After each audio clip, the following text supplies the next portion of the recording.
And welcome to Rediscovered, which is my Let's Build series based on the game Vintage Story. Vanilla Vintage Story to be exact. Now, today, I believe, is September 1st in game. I count that as the first day of fall.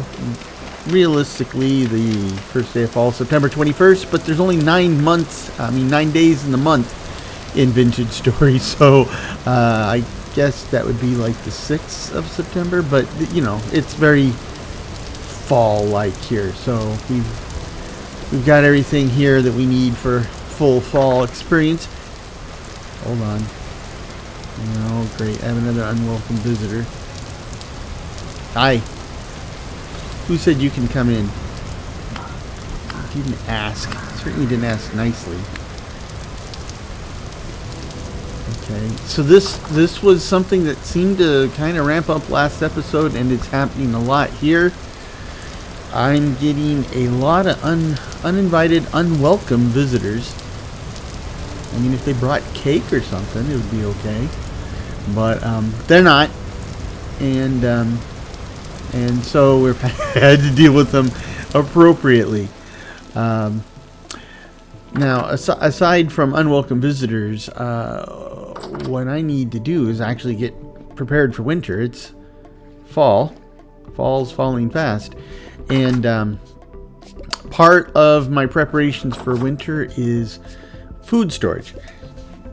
Now, one of the problems we had in the past few episodes is that my food storage is not as efficient as it used to be.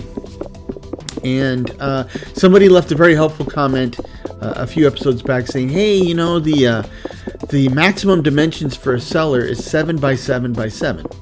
And I said, okay, that makes sense. It's in the wiki. So I actually made my cellar smaller so it would fit. Now, it didn't make any difference. And I've been thinking about that. And, you know, when I was living in the dirt hut had an interior dimension of 9 by 9 by 4, and it worked like a cellar, and it worked better than this cellar, right? That's the standard on which everything's based. So I don't think it's the size that was the matter, but then I was thinking about it. That was a dirt hut. The walls were made of dirt.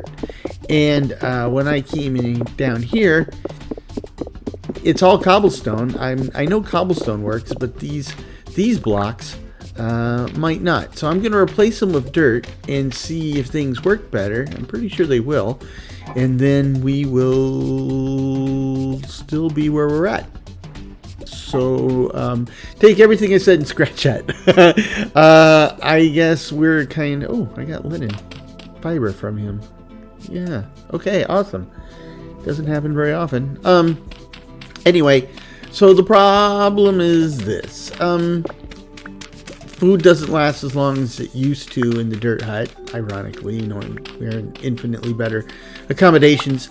That being said, it's not bad, right? The food storage we do get is still pretty darn good. I mean, these vegetables will last into next winter, and so we're okay. I mean... and I'm just tired of goofing with this. I gotta put this torch back. You know, I should probably cycle the torches so they don't burn out. Now, the other thing is, you know, I changed the dimensions of the current cellar to improve food storage, and it didn't make any difference whatsoever. So what I want to do is I want to move the wall back, right? So I'm going to move this torch over here, and then we'll just knock out this wall and push it back where it's supposed to go. So I think take these out here.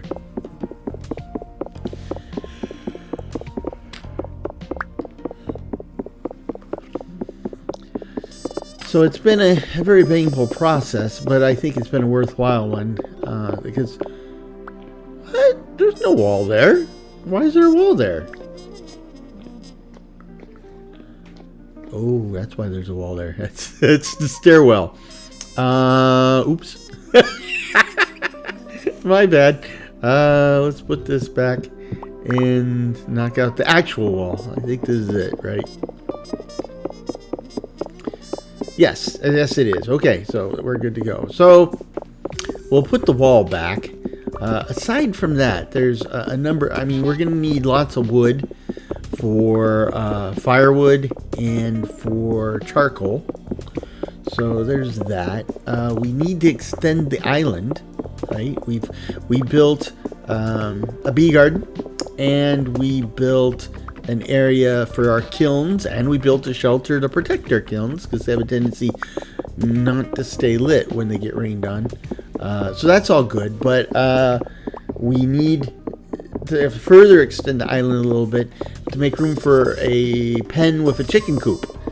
Now, the thing about the chicken coop is, if you don't know, first of all, the animals in Vintage Story, except for the predators, they shy away from humans, right? So you get near one and they freak out and run. The smaller they are, the more they freak out and the faster they run. Chickens are pretty small and they really freak out and they run. Now, the taming mechanism is such that if you breed your chickens over the course of 10 generations, they will become fully domesticated, which means you can walk in, they don't freak out, you can even knock their head off and they won't freak out. Well, the ones that remain won't freak out. There you go. But the problem with the chickens is, and probably with all of them, for them to have generations, there's a certain biological dance they gotta do, and they're not gonna do that dance if you're around, right? They're gonna be freaking out, which, you know, it's kind of hard to do that stuff when you're running around like a chicken with your head cut off. Anyway, so hold on. I don't think, yeah, I still got a bunch of junk on me, and I don't have room for going partying just yet. And I didn't do anything with the garden. Anyway, let's check things out. We got a lot of stuff's percolating, but it's not quite percolated. Getting close though. And then, let's go ahead and add to our island real quick. Get this out of my inventory. So to raise chickens until they're domesticated, you need to kind of stay away from them, right? And they freak out when you're nearby, even if you're indoors and they can't see you. So what you need to do is you need to kind of make a shelter for them that's far enough away that they can relax most of the time. And that's exactly why we need to extend the island and build a chicken coop out here, because this will be far enough away from the main house. As long as I stay out of the yard here, they'll generally relax, and after a few generations of that, we should be able to be well on our way to domestication. You know, we're just by egging along the chickens. It had to be done. I'm sorry. Oh, come on, man. Yeah. Anyway, the chickens are important because besides laying eggs, when you butcher chickens, you'll get meat, which is good. Which is particularly good because I haven't been eating much protein lately in the game, so I've been eating mostly cereals and fruits, because guess what? It's fall. That's what's coming ripe, right? So, oh, geez, Louise! Whoa, whoa, whoa, whoa! Okay, hold still there. Oh, where'd you go? There you. Oh, are you playing dead, or you look really dead? That's just to make sure. And that's a bonus. This is what I'm talking about. This is, it's like I have a portal to hell somewhere hidden in the house. That was just for good measure. And you've got nothing on you. Okay, thanks. Thanks for nothing. Excuse me, you gotta do a shorts check. Okay. So, anybody down here? Now you gotta, you know what's gonna happen, right? If you ever watched the old Pink Panther movies, every time Inspector Clouseau came to his house, he had his butler, Kato, trained to attack him when he came in. It was supposed to like keep him sharp or whatever. And so every time he came in the house, he wound up destroying half the house while he and Kato tried to kill each other. I kind of feel like that's what I'm going to have to resort to now. Every time I go in the house, I'm going to have my weapon drawn, everything perked up, because, there's rye here. Oh, but I have it marked. Something over here. This isn't marked, but now because it's fall, I can start to spot this stuff a lot easier. So that's good. Some free seeds, some parsnips. So we're over here and we're gonna grab some dirt. Good old low fertility dirt, great for filler, filling in water. And I like being on top of this ridge. It gives me, besides access to dirt, it gives me a pretty good view of the surrounding territory. Because, bears and wolves and bears. I can't bear wolves. Who can, right? Anyway.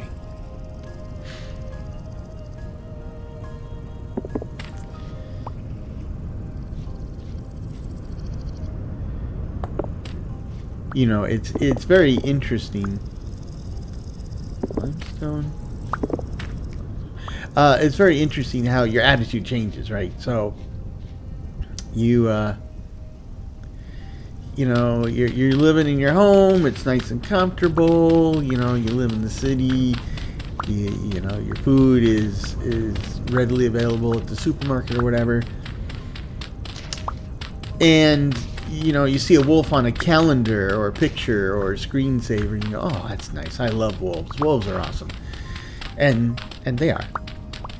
Then you live in a survival world, or you're a rancher, raising sheep or something, and your attitude about wolves changes dramatically, because it's not this beautiful animal on a calendar. Now it's this thing that is either trying to eat your livestock or eat you, and that has a tendency to change your point of view a bit. It was interesting because my wife went through this discovery because we're watching the series Yellowstone, right? And Yellowstone's about John Dutton and his family's a bunch of ranchers, and they got cows in Montana, and both grizzly bears and wolves are a problem because for them a ranch is kind of like an all-you-can-eat buffet, and when you're talking $600-800 per cow that gets eaten, yeah, that's not good. So it's interesting. It led to a very interesting discussion about this, and and it dawned on her in a way that it hadn't before how people can view these things, right? It was kind of the same thing too with the whole mess in this part of the world a while back, where loggers wanted to pretty much just cut down all the forests and they'll replant them, and in 50 or 60 years they'll be ready to cut again. I don't know what we'll do in the meantime, but they went to this one part of old growth forest that they wanted to cut down, but it turned out that there was a special little owl there called the spotted owl. It's endangered, and so the court and the federal government says you can't log these trees because it would destroy the habitat of this owl. And the same thing applies. Now, I agree with that. We got to keep. We're trying to maintain our biological diversity in our environment, but you know, if you are making fairly decent money as a logger, but that's, you know, that's the only job you have or have access to in your part of the world, and now that you're getting laid off because the logging company has nowhere else to log, right? There's no more logs to be had. Well, I'm sure you're pretty tempted to go take a shotgun and go find those spotted owls and knock them out of the sky. And that's just the way these things have always been, right? It's the problem we have. Now, I don't want to get too philosophical, but the problem we have in like most of these problems around the world, you know, like say Israel or whatever, is we have a really hard time putting ourselves in the other guy's shoes. We have a really hard time empathizing with others, trying to understand the problem from their point of view. And in fact, not only do we have a hard time with it, it doesn't get any easier because most people really have no desire to learn the skill. I am going to get zapped. I am pretty sure of it. So I just, this thing's about to die, this shovel. There we go. And I'll grab some berries for the road. So how they taste? Well, of course, they taste very good.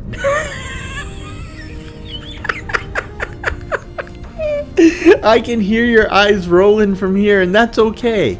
That's okay, because I will tell you a secret. Dads who do dad humor, there is absolutely no appropriate way to react. You know, people say don't laugh, you'll just encourage them. Doesn't matter what you do. If you laugh, of course that encourages us. If you groan or otherwise act like it's bad, that encourages more. At least encourages me more. If you just go silent and pretend to do something else, oh, that's probably like my favorite, right? Just like, I'll just pretend that didn't happen. Oh, really? Not only do I enjoy that more, so you're rewarding me, but now you're challenging me to get do what I have to do to get some type of reaction. So the sad truth is, you know, the only way you can avoid dad humor is to stay away from the purveyors of dad humor. And if the purveyor of dad humor is your dad, suck it up, Buttercup. Suck it up. You're just gonna have to deal with it. Yeah. Now, if you're your boyfriend or your girlfriend's dad, well, that's up to you. You know. But yeah. Anyway, yeah, I was talking about that recently. It's some of the weird stuff my dad put me through. Of course, he was from a different era. Dad humor nowadays is kinder and gentler than it used to be. Though I had never heard the blinker fluid story. My dad didn't do that to me, thank God. But the blinker fluid one is, I guess, a classic. Like I said, I never lived through it, but if you don't know what I'm talking about, well, a classic dad thing is to take their son to the auto parts store and send them in asking for blinker fluid for the car. You know, because your car has blinkers. Those are your turn indicators that you turn on when you're going to turn left or right. And his dad tells him, yeah, they require fluid, so, you know, go in there and ask for blinker fluid. And the results vary because it depends on the people who work in the store, right? Sometimes they will play along, but most of the time they just laugh their butts off. And then, of course, the kid gets embarrassed, comes out, and is pretty annoyed at their dad because they sent him in asking for something that was really bad. Now, we used to do that in the Air Force with when a new guy would come to the base, like a new guy from basic training knew, right? So he didn't know better. We would send him to supply and ask for a couple thousand feet of flight line. Now, flight line is what you call the area on the side of the runway where they park the planes and stuff. That's the flight line. But we tell them, yeah, go get some flight line. And again, the results would vary. Sometimes the people at supply would be laughing, and then they'd embarrass the guy, and he'd come back all annoyed. One time, a guy came back with about 1,000 feet of parachute cable, and he says, "Here's a flight line." The guys in supply. Oh, that was awesome. Anyway, I'm surprised I haven't got zapped by lightning yet. It's coming. I know it is. So when I was first evaluating Vintage Story, because I mean that's a story. I didn't know Vintage Story existed. When I first saw a video of it, I thought, oh my god, this has got to be a really cool mod pack. And then no, it was a totally different game. But okay, do my Kato moment here. Make sure nobody's in here to ambush me. Oh, hold still. Whoa. Yeah, lay down. You're dead. Okay, how about you? I am so glad you guys are bigger cowards than I am. What was I talking about? Flight line.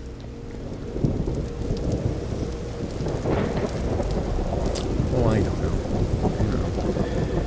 Oh, gosh. Anyway, good fun. Good fun. Though, you know, practical jokes can go too far. And that's something I learned. Luckily, I didn't learn it the hard way. But I got close to some accidents, and I realized, oh, gotta stop doing this. But they were fun. We had after I learned this lesson, there was a practical joke war at the computer store we worked at. And I didn't directly participate, but I did lend expertise and advice to both sides. And oh boy, that was a really good one. That was great. Anyway, so I got a temporal gear. I've been carrying this wood around with me all episode, and I didn't need it. So the twine goes, the temporal gear goes, the limestone blocks, the limestone sand. So I'm not quite sure. Wouldn't limestone sand kind of like just dissolve into the water? Now that I think about it. Look at that. Yummy. Excellent. We're gonna need to make a new dish or something here. So what do we got? Johnny, tell him what he's won. Let's see. We've got. Oh, let's use these one-offs. And I need something else. Vegetable to kind of round it out. So we'll take 2 puff balls and make puff ball stew, and then we'll fortify it with the other stuff. So let's see. Puff balls, chicken of the woods. Might be the only chicken I can eat. In real life, I'm allergic to poultry. I can be around them all day. I just can't eat one. So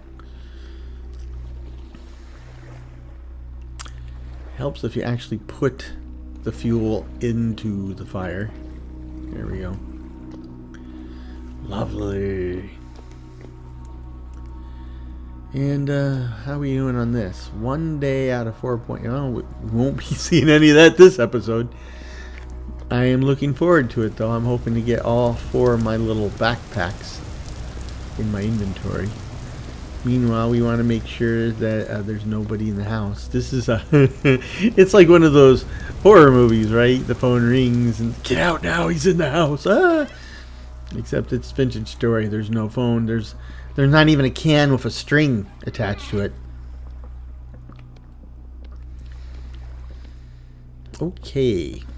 I got a couple blocks. It's not much, but you know. Okay, let's go plop these down. I think I'll put them in the center pillar of our stairwell. There we go. I need some more to kind of block out this gap. It's letting all the heat out. I'm heating the neighborhood. I don't want to heat the neighborhood. Let's see, 22:14. Okay, it's late enough to go to bed. Yeah, oh boy. Practical jokes, boy. So my stepdad was almost as bad as my dad. And I remember one time he and my mom were playing cribbage. And, you know, they are pretty cutthroat in their cribbage games and saying all sorts of pleasant threats to each other and stuff. Anyhow, my mom had her hands, had her hand, you know, elbow on the table, and her face resting in her hand. And my mom said something because, you know, she made a good move and said something, and my stepdad was a little annoyed. So he reached over and he reached for her hand on her face, and he grabbed her middle finger and pulled it. He was pulling it, right? And my mom was, of course, trying to just keep her finger where it was, which means she was pulling it back toward her face very hard. And then he let go. He got the finger back and let go, and she twacked herself in the face. And boy, was she annoyed. But he couldn't stop laughing. And to be honest, I found it funny. You know, but that's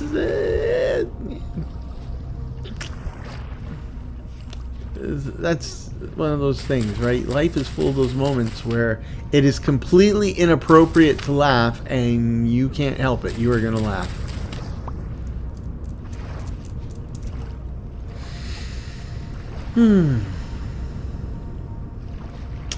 Okay. It's looking like our fruit saplings are still alive, so that's good. When they die, they turn all gray and nasty. So let's see.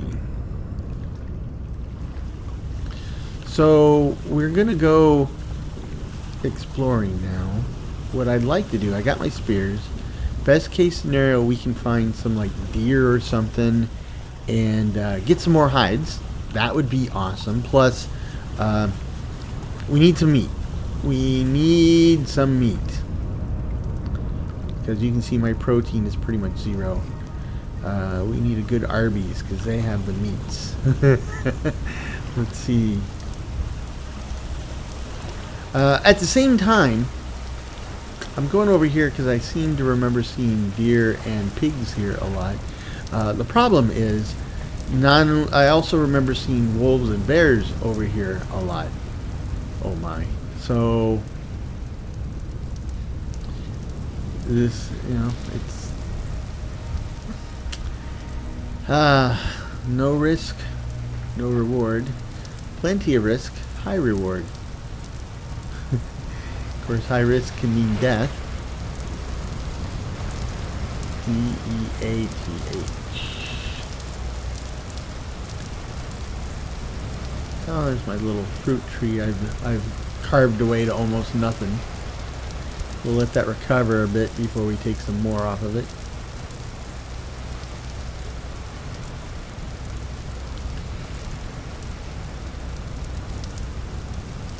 Can always use flint.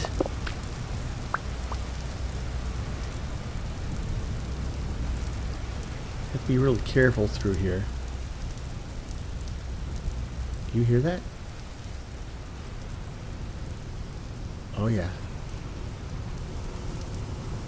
Either there's a small flotilla of B-17 bombers flying through here, or I think we found a beehive.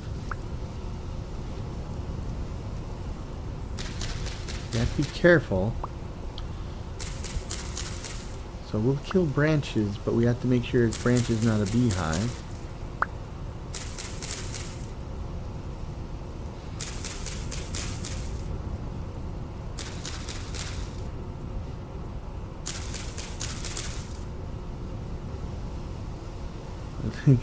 before I get too crazy, let's mark on the map in case I get chased out of here by the locals. So the beehive's not low-hanging fruit, so to speak. You have to go up into the tree.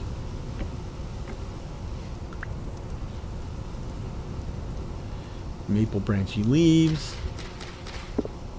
Rich moss. Oh, beehive. Wild beehive. Nearby flowers 2. Population 4. Okay.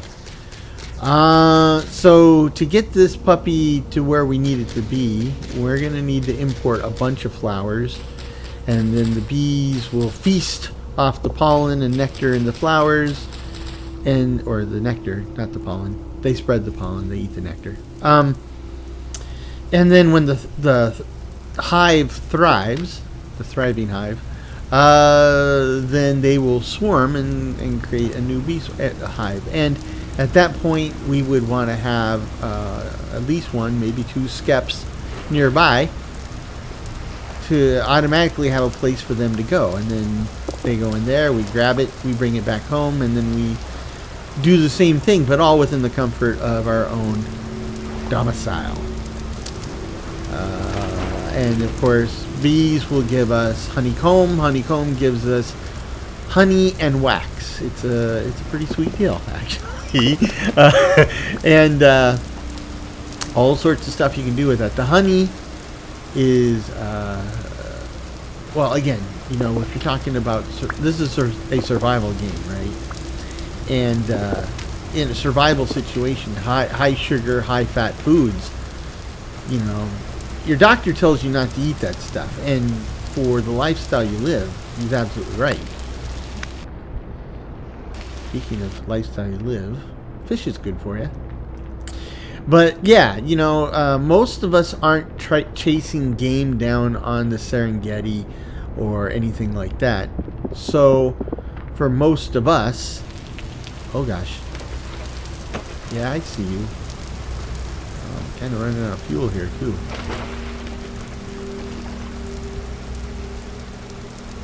Okay, let's rush them. Yeah.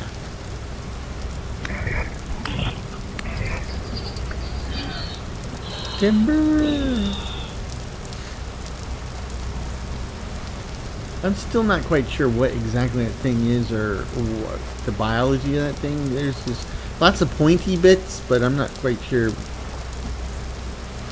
from a biological perspective what that means. Anyway, so, you know, humans out in the wild back in the day, you know, they did a lot of hunting and gathering. That took a lot of energy, and so our taste buds are totally tuned to sweet and fatty foods, because those were very rich sources of carbohydrates, calories, and you needed that in the wild. Now,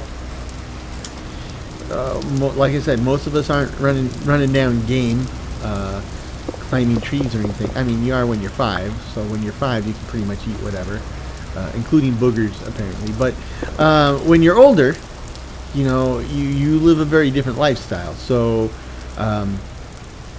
you know, when you're older, you know, a lot of us go to work and school, and unless you're working at like an Amazon warehouse, you're probably sitting down most of the day, and etc., etc. So your caloric intake is going to be a lot lower than it would be in the wild. You don't need these super rich sources of energy, but your taste buds are totally tuned to that. And you know, then they have a commercial reminding you how tasty, you know, Cocoa Puffs are, or Fruit Loops, and you're like, your brain's like, oh yeah, let's get that.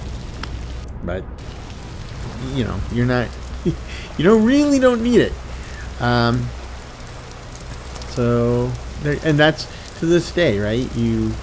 When you eat that stuff, all the pleasure centers in your brain start, you know, ringing like a pinball parlor. But your internal organs are going, for the love of God, will you stop? You know.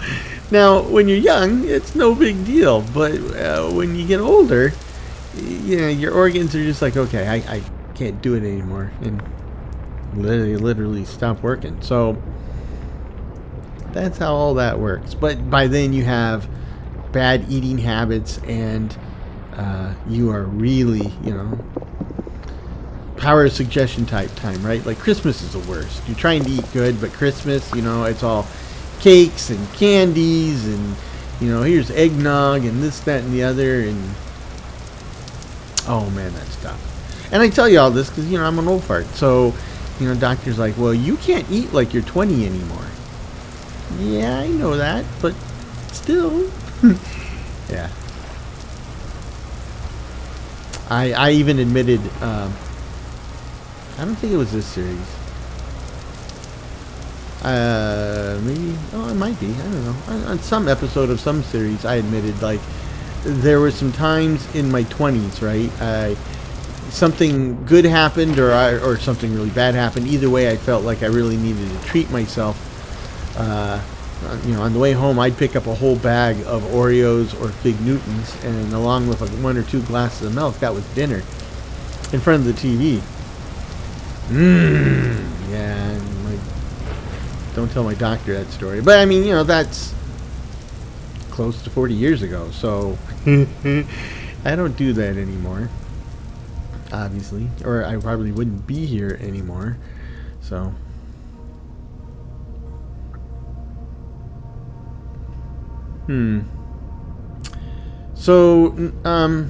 no animals to hunt. And no more fish. I got 5 fish. I just need 1 more fish because I need an even number of fish for stew pot. Oh, it's interesting. So here I am in a big old lake and I can't find any fish. But I was in tiny little ponds that are like more like really deep puddles. There's fish galore. Oh well. It is what it is. Ooh. Cattails are in.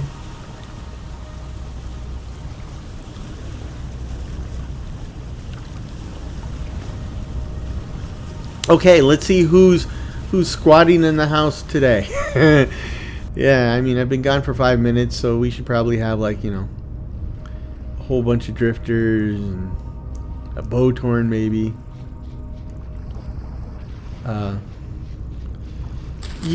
Maybe this seems to also be a fairly recent development. I wonder if it's the same update that kind of broke my cellar situation. I don't know. Yep, they're still growing. Huh.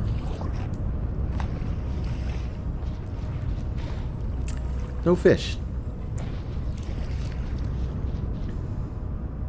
In the old fish card game, right? Go fish card game.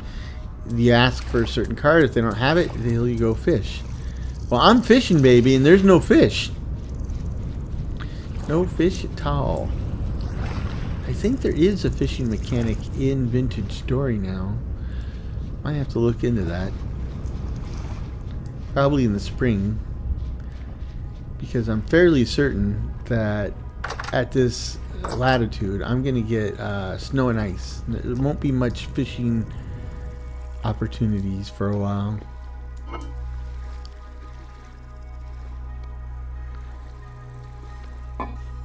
So I'm going to put 1 fish fillet in with the spoiled stuff. And let's get something to go with the fish. Turnips. A little grilled fish and turnip saute.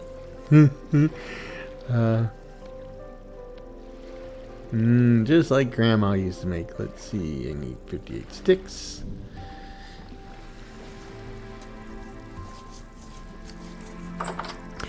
Actually, my grandma, well, you get 2 grandmas, right? Unless you have step parents, then you get more grandmas, but I guess I have step parents, huh? Yeah, didn't really know my step grandmas, and now my 2 natural grandmas. One died before I was born, so I just left my mom's mom. And when I use a frame just like Grandma used to make, yeah, it doesn't apply to her. She didn't make squat. She did not cook. At all. So, I could probably use some good old-fashioned Grandma cooking. Well, not now. I mean, I learned to cook myself, but I mean to cook for myself, not to cook myself. When did I put the hoe in there? Why do I have a hoe with me? I don't remember picking the hoe. Don't tell me it's been there the whole time. I'm sorry. I'm sorry. No, not sorry. Not sorry. It is what it is. Still, when did I pick up the hoe? Why did I pick up a hoe?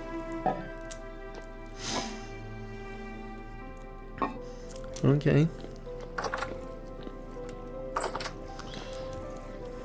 How are we doing there? It's done. So let's take the fuel out. Though, again, kids, don't try this at home. If you got a fire going and there's fuel in the fire, just let it burn. Otherwise, you put your arm in there, you'll be adding fuel to the fire, and you don't want to burn your arm. So we pretty much got our protein off of 0. It's still pretty close to 0, though. Okay, let's see what else we can find. If I can't find... I mean, you know, it's a kind of a feast or famine thing. Great. I was looking for a fish this whole time in the lake, and now I have one that I could have scooped up as it went by. You know, this whole time... Well, it's kind of it's the same thing as it's a fish, right? It's feast or famine. Sometimes literally, depending on what you want or what you're looking for. You know, there's times I'm running through here and there's deer and there's pigs and there's raccoons and it's like something out of a Disney movie. And other times you are specifically looking to bag a deer or pig or raccoons or anything else you would find in a Disney movie, and there's nothing to be had, right? Slim pickings. I mean, at this point, I'd even kind of sort of be happy to see, oh, there's a raccoon.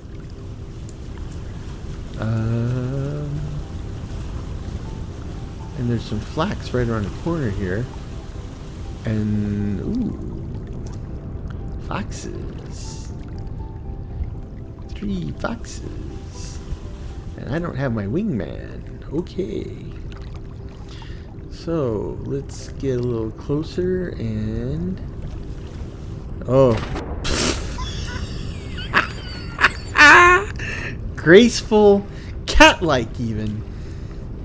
Sly, move like the wind, silent as the smoke. Yeah, none of the above.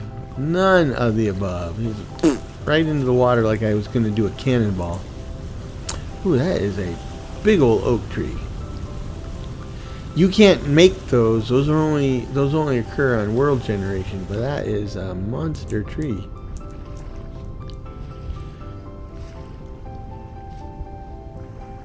That would keep me into leather production for 100,000 years. Or maybe a slight exaggeration. I see another fox over there. So I'm going to do a Jacques Cousteau here, and then... Wow.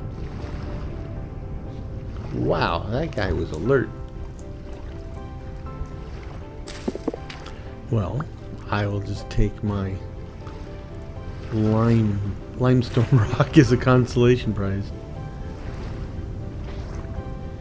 Okay.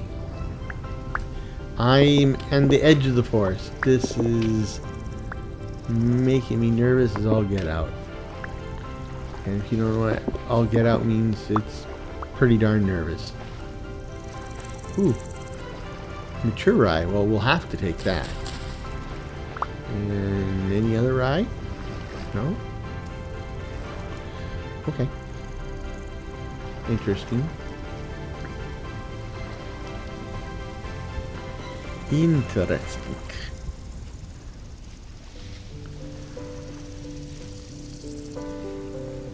Now, I should also be able to find something in here. Because, I mean, this is prime wolf habitat, but the reason the wolves are here because it's prime habitat for everything else. The deer, pigs. I don't mind a luau right now. Actually, the luau sounds pretty good. Oh, this sounds fantabulous. Horsetails.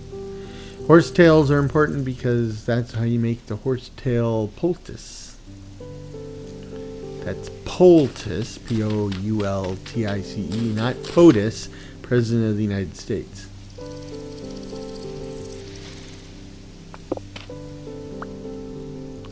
You learned that on the first episode of The West Wing. I knew it before then, but yeah. Okay.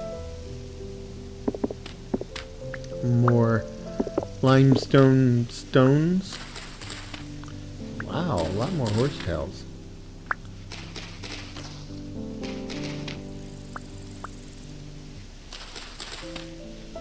Okay.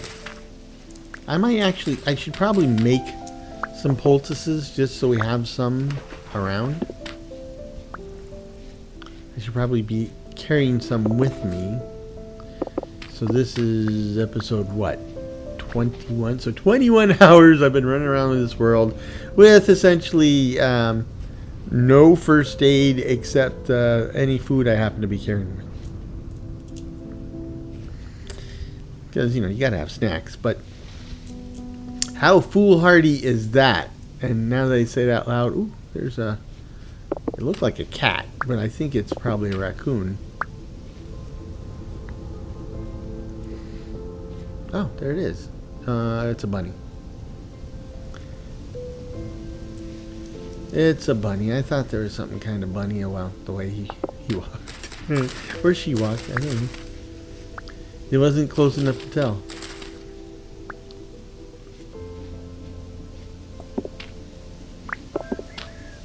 Oh, either it's morning or we're near chickens. Possibly both, but I know it's late in the day, so buy chickens. That is important because we will want to raise chickens and we'll need to go find chickens. Is there some type of marker for livestock? Skull and crossbones. Not really. I could just put a generic star. The thing is, I don't know if they'll be here when I come back here. It's not like they always spawn here. It's just they're here now. Maybe a wolf or something will eat them. Now, because I find this pine tree, I want to see if there is any resin. I would love to find some resin. Make me very happy. It would certainly resonate with me.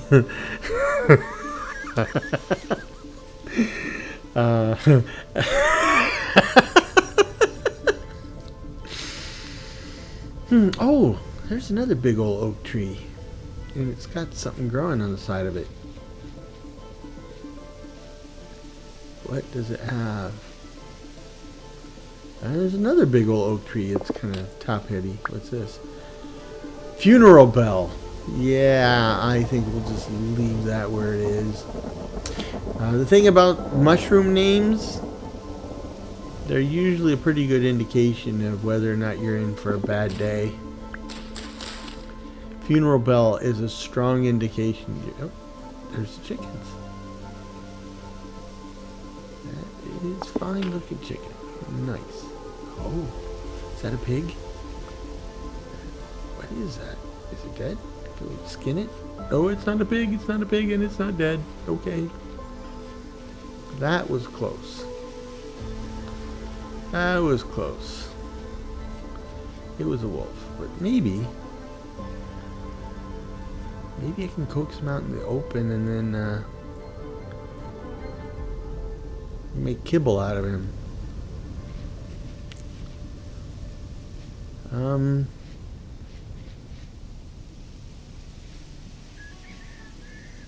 I hear ya. Where'd he go? Yeah, discretion is the better part of valor. I mean, it's an old saying, but you know, in other words, he who runs away lives to fight another day. So there's a dead fish. I can kill it. Looks partially charred, perhaps due to a lightning strike. Oh, well, doggies. Whoa, whoa, whoa, those bones went flying.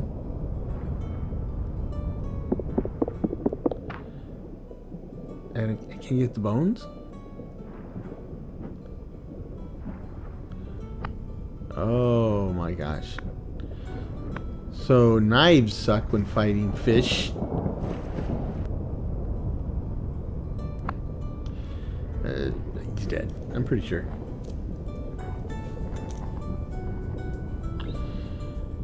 Okay. What? Like, what's my inventory like? Full. That's what it's like. Okay.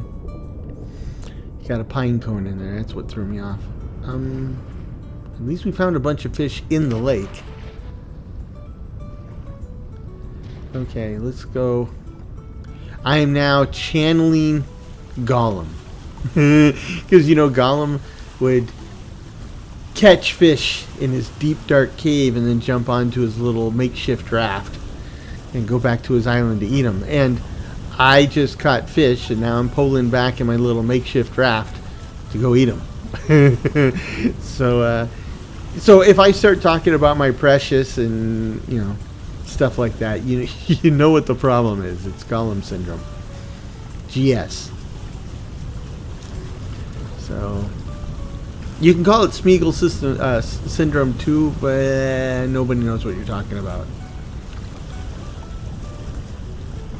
Nobody knows who Smeagol is. I mean, I do, but that's because I'm a geek. I'm a geek's geek, right? So I'm a Tolkien geek, Star Trek geek, Star Wars geek, computer game geek, general fantasy science fiction geek, science geek. Yeah. If there was a geek merit badge, I would have earned it by the time I was like 8. Okay. Hello? Anybody home? Well, anybody in my home?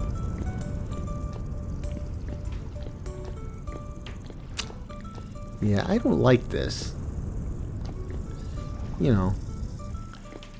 Like, if there's somebody staying in my house, I generally prefer to A, know them, and B, invite them.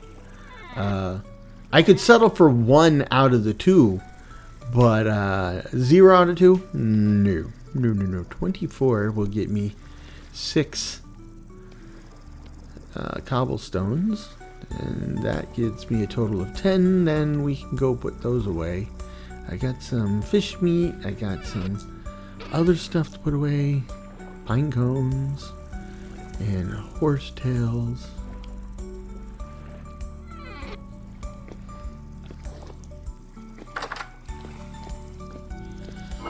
Seeds. Fish meat we'll put in there for now. We will make sure not to let that go to waste.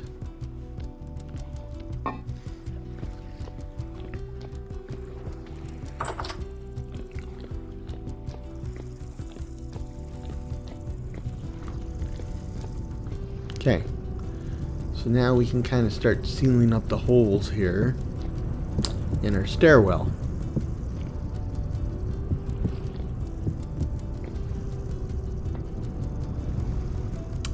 Interesting. This is a pretty evening, and it is getting pretty dark. That pretty evening looks a lot like a forest fire on the horizon, but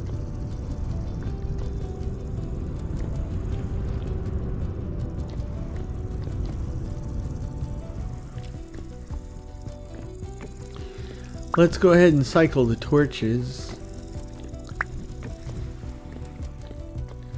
Just so that, you know, I don't forget next time. Because sometimes I forget.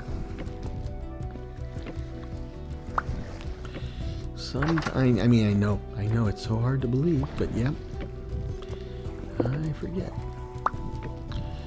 Though I'm at that wonderful age where I can spend 15-20 minutes wandering around the house looking for my glasses.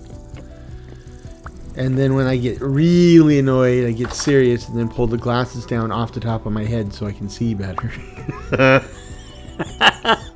And maybe, if I'm lucky, I realize right away what I just did. Sometimes it's 30, 45 seconds looking now with my glasses on that oh boy. Did I not cycle these last time? Oh, frickety free. Okay, I got some dried grass. I got some sticks. Now I got me some torches.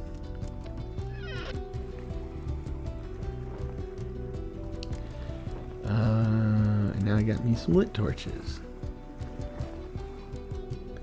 Okay, let's go replace them upstairs before bad things start spawning in here. Clearly it doesn't really prevent them, but I thought it did. But I'm doubting it now.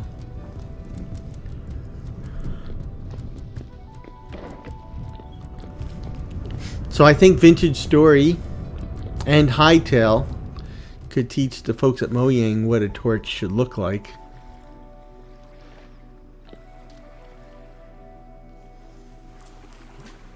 And now that they both have, both games have torches that have a torch sound, right?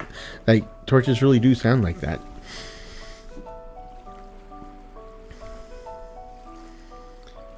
Very nice.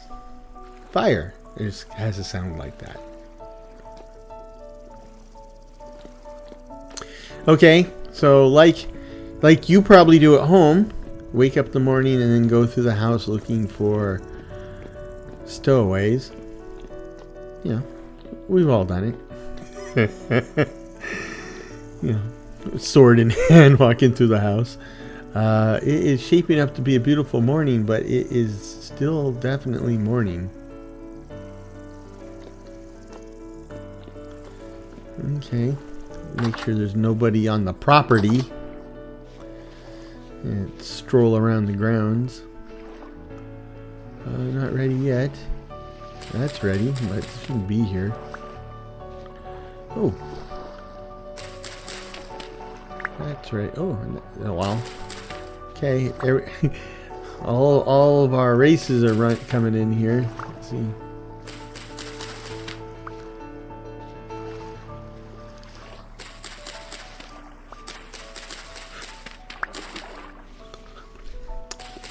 I figured that this must be in the Pacific Northwest because the grass grows incredibly fast here. And here, right? Here on the computer and here off the computer. I need a new knife. I guess you can't nap on tilled land. You have to wait to nap till later. Okay. So the knife blade's ready. And I must say, I did a knife job with that.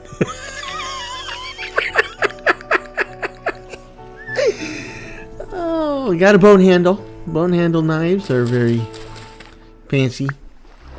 Not the way I did it here, but yeah. There's like ivory handles were pretty popular in on guns, right, back in the 19th century. They might still be popular for people who want to sauce up their gun. I don't know.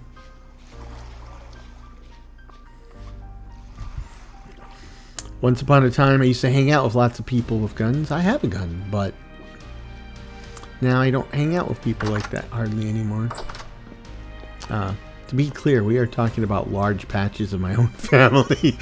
But, you know, now we just live in different parts of the world. They moved to an isolated part of Nevada where they talk to their neighbors about the latest crazy conspiracy theory. And I live here in civilization, talking to my neighbors about the strange, the craziest new conspiracy theories that people in Central Nevada are coming up with. So,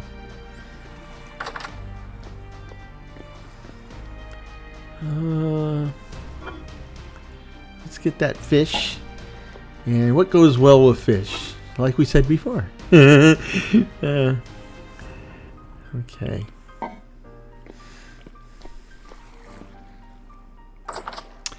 I got spurs that jingle, jingle, jingle. And turnip and fish stew. Well, fish and turnip stew is what they said, but same diff. Okay, we put that stuff away. We'll light our torch so that we have a lit torch that we can do things like light the campfire. Should probably put some fuel in there, huh? Can't burn nothing if there's nothing in there to burn. I think that's probably words of wisdom that I'm sure some grandfather gave to their young child on a camping trip. Because, you know, grandpas can be incredibly sweet, and they can be incredibly non-helpful while trying to be helpful. I'm just practicing. My kids are still in high school, so we're not ready. Well, I guess I am ready to be a grandpa, but there's no threat of being a grandpa just yet. But, you know, it's never too early to learn, practice, learn how to be obnoxious. I've got that part down pretty well. Just some of the other grandpa skills I got to work on. We're currently working on my napping skills. that seems to be going pretty well. Anyway, so we figured out that my cellar is what my cellar is, and it works good enough, so I'm just going to quit messing with it. Restored it back to what it was. We expanded the island a little bit, got a little bit more to do, but I think we're ready to build a chicken coop. And while I was out gallivanting around, I found chickens, so we have somebody to put in the coop. Speaking of finding stuff, I found a beehive, apparently like with 2.5 bees in it. So it's not ready for prime time yet, but now that I know where it is, we can go ahead and help those guys along. And I even have a place to put them. So I guess we're going to be harvesting reeds like a mad man, so that we can make a whole bunch of skeps. And if you don't know what a skep is, it's an artificial beehive. It's a bee hotel. So, and then of course, speaking of hotel, we've had a lot of unwanted guests checking in. Nobody signed in on the register, but we've cleared them out so far. I'm kind of hoping that once we get the top floor walled in and roofed and lit up, and there's no roof access to the rest of the house, I think maybe we will no longer have all these unwelcome visitors. My guess is they're forming on the roof, but I don't know. Anyway, it does keep one on one's toes. Anyway, we're coming up on Valentine's Day, so hopefully you made plans for your sweetie. And until then, or until the next episode at least, I hope this finds you and yours in good health, good spirits, and perhaps a touch of good fortune. Cheers.